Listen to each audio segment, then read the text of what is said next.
Amigos, y previo a ampliarles las noticias que se han generado en las últimas horas a nivel nacional, vamos a saludar a nuestro invitado. Hoy nos acompaña Fernando Reyes, él es experto petrolero y vamos a hablar un poco sobre la propuesta de las autoridades que hablan de una moratoria al cierre del Yasuní. Señor Reyes, buen día. Gracias por estos minutos para atender esta entrevista.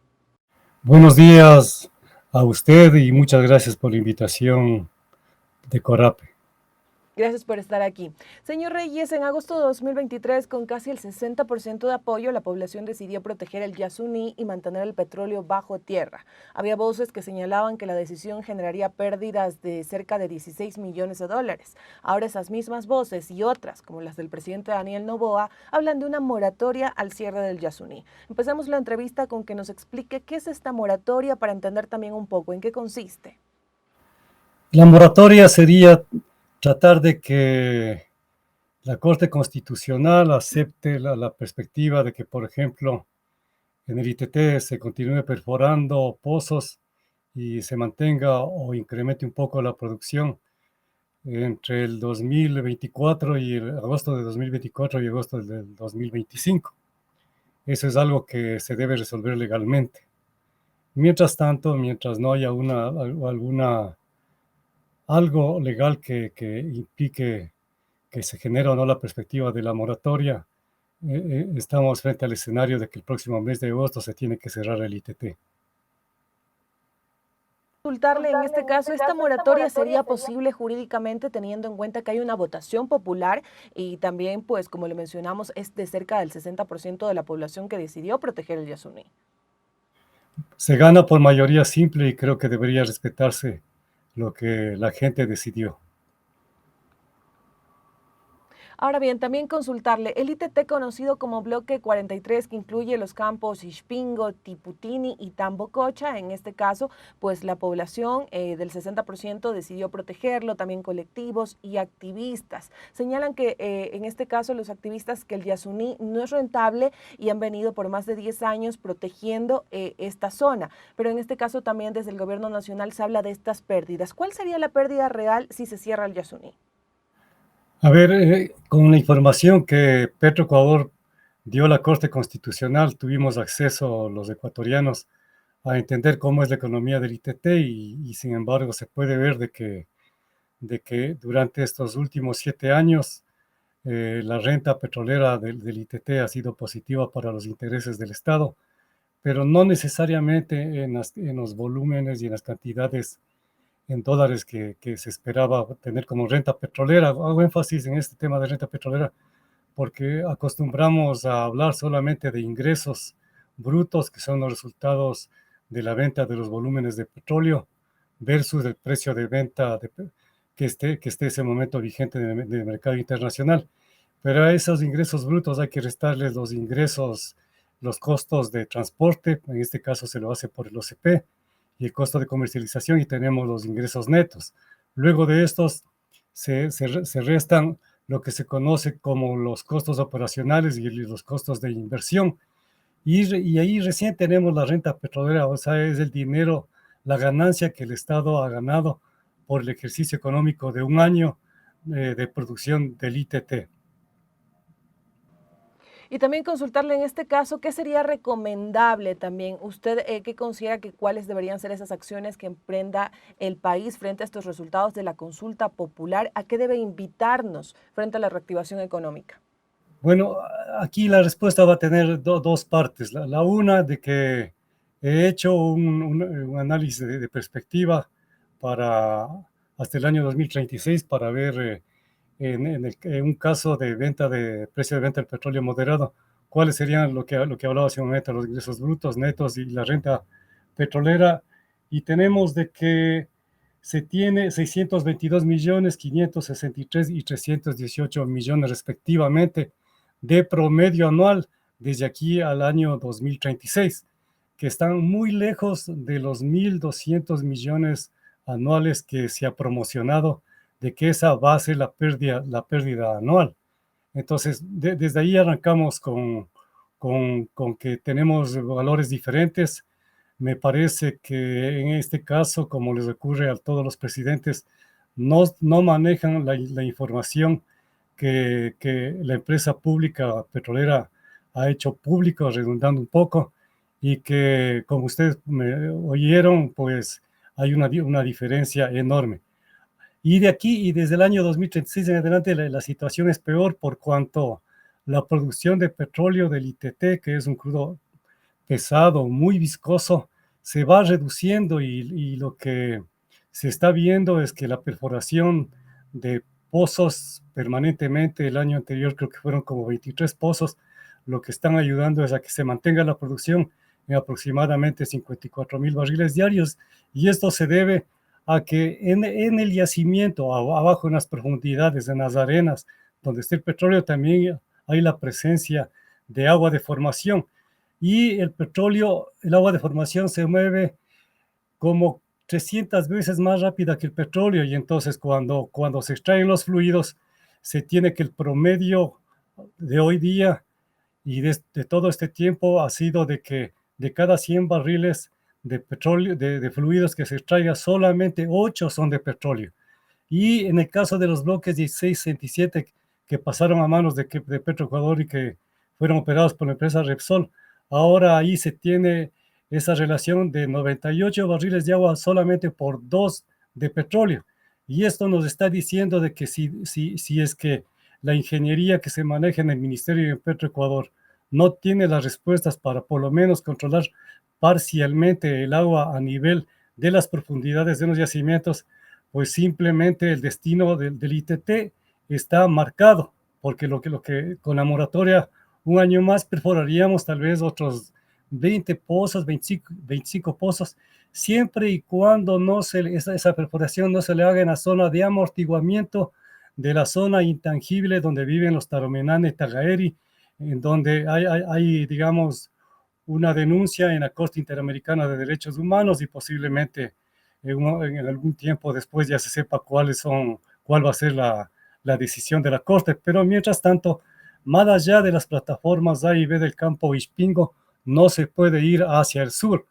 Entonces, tal vez si continuamos perforando en donde lo estamos haciendo este momento y reparando algunos pozos, iremos viendo de que la producción ya empieza a declinar definitivamente y con eso los ingresos y con eso la renta también.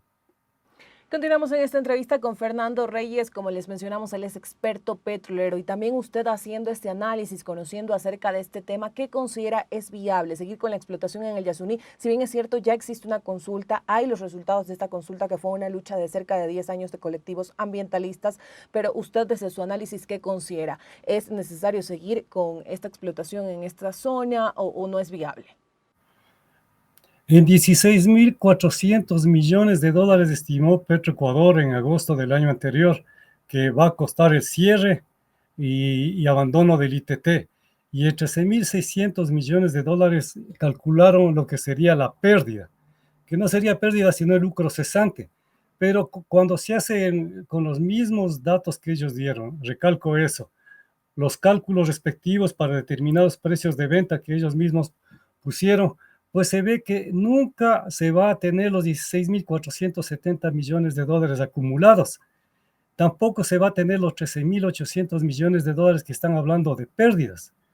Entonces, esto obliga a que los ecuatorianos exijamos de que Petroecuador, el gobierno actual, transparenten los datos relacionados con el cierre del ITT, porque como estoy explicando, los ingresos que se esperan del ITT no son muy halagadores como se podría estar pensando, y encima más los egresos que sería por el cierre, a lo mejor en un caso podrían ser hasta el doble de los ingresos que se tendría solo por la venta de petróleo, ¿no? Pero si tomamos en cuenta la renta petrolera, el escenario es peor. Entonces, primero que nos digan de dónde, cómo hicieron esos cálculos. Segundo, de que sepamos los ecuatorianos de que no ha habido ningún caso en el mundo en donde en un campo petrolero, tierra adentro, no costa afuera, pues se lo tenga que cerrar y luego abandonar y recuperar el área intervenida, que en el caso del ITT sería la recuperación de los bienes y servicios de la selva en todas las 80 áreas, 90 hectáreas que se retiraron de la selva. Entonces, los ecuatorianos debemos saber de que sí hay otra forma de extraer más petróleo y es en los campos maduros. Es lo que yo vengo permanentemente hablando desde hace algún tiempo. He sido profesor de la Cátedra de Recuperación Mejorada en la maestría de posgrado de la Facultad de Geología de la Central. Y entonces ahí, cuando vemos la materia de recuperación mejorada, nos estamos dando cuenta de que en los yacimientos van a quedar más de 30.000 millones de barriles. Repito, 30.000 millones de barriles, de los cuales con técnicas no muy complejas y no muy costosas de recuperación mejorada en la zona ya no de crudo pesado, sino de crudo medio liviano como Sacha, Shushufindi, La Guardia, todo eso, sí se podría estar trayendo entre 1.000 millones y 2.000 millones de barriles más, que va a ser mucho más importante para el país que lo que daría el ITT si se lo mantiene abierto como producto de una moratoria. Y también consultarle, se hablaba mucho sobre la calidad del petróleo del Yasuní. ¿Qué nos puede decir acerca de esto? Bueno, es un petróleo como API, o sea, como calidad de 14,3 grados API promedio, que obviamente hay una diferencia cuando se le pone en consideración con el petróleo liviano WTI, que es el petróleo a partir del cual se calcula el precio final de los petróleos que vende aquí el Ecuador. Y entonces siempre se tiene unos castigos que van entre 6, 8, 10 dólares de diferencia negativa para nuestros petróleos, pero que también ha habido mucha duda, persiste la duda, hasta ahora no ha habido algún gobierno que nos quite esa duda respecto al volumen, y al castigo que se está teniendo por barril, porque sería siempre diferente que yo le ponga 7 dólares por barril de castigo a 6 dólares, entonces ya tendría una diferencia favorable a los intereses del Estado. Eso es algo que debe dejar de ser un secreto de Estado y que públicamente pues se nos enseñen las metodologías, que no es nada complejo. Los jóvenes del Ecuador están en capacidad de fácilmente entender eso y estemos todos satisfechos de que quienes nos están representando en la venta de petróleo y en la importación de los combustibles también están haciendo un negocio justo y un negocio honesto. Señor Reyes, y ya en la parte final, mucho se habla de que Ecuador tiene que pasar de una economía petrolera a una economía sustentable, ver también otras maneras de hacer economía. ¿Qué opina usted sobre esto y también si es posible, ya en la parte final? El mundo está en la transición energética. Nosotros de alguna manera con las hidroeléctricas también ingresamos a eso. Pero el Ecuador, en vez de estar perdiendo el tiempo, y lo digo con las disculpas del caso, en tratar de temas de eficiencia energética, el Ecuador debe preparar un plan de transición energética en donde se vea que cada vez se usan menos combustibles fósiles y cada vez se tiene más energías renovables, como la energía solar que estamos teniendo, por ejemplo, este rato aquí en la ciudad de Quito.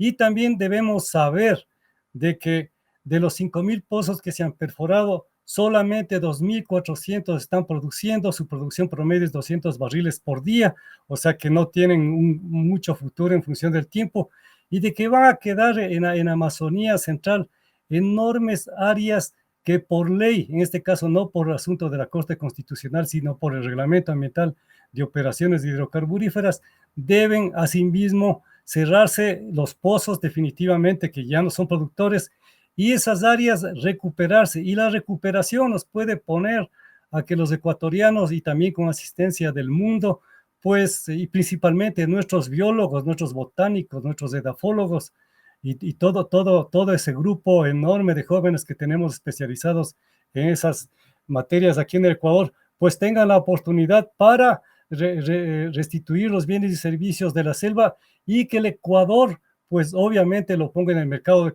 carbono o también se generen actividades productivas. Por ejemplo, en el ITT podría en la parte cercana donde están las plataformas del río Napo generar condiciones para que las comunidades quichua o guaraní siembren árboles como la sangre de drago y otros más que puedan darles ciertos ingresos adicionales y que pueden compensar las pérdidas de ellos sí que van a tener si se cierra el ITT.